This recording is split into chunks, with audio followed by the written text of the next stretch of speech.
اس سال کا استقبال کرتے ہیں اپنے رب کے حضور دعاؤں سے، اس سے مانگتے ہیں کہ یہ نیا سال ہمارے لیے برکتوں والا، رحمتوں والا، عافیت والا، اور جو ہمارے مشکلات ہیں اس کی آسانی والا بن جائے۔ اپنے ہاتھوں کو اٹھائیے اور دعا میں شامل ہو جائیے۔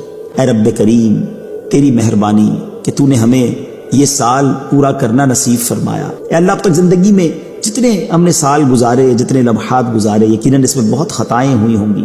اے کریم، تیرے دربار میں ہم التجا کرتے ہیں، اب تک جتنے گناہ کیے تمام صغیرہ کبیرہ گناہوں کو معاف فرما، ہماری خطاؤں سے درگزر فرما۔ اے اللہ، ہم سے ناراض نہ ہونا۔ رب کریم، اے رب کریم، ہم سے راضی ہو جا۔ اے اللہ، پچھلے گناہ معاف کر دے اور اگلی زندگی ہمیں نیکیوں والی گزارنے کی توفیق عطا فرما۔ اے کریم، تیرے خزانوں میں کمی نہیں۔ بہت سارے ایسے لوگ بھی ہمارے ساتھ دعا میں شامل ہوں گے جو بیمار ہوں گے۔ اے شفا دینے والے مولا، یہ اگلا سال ہمارے لیے شفا والا سال بنا دے۔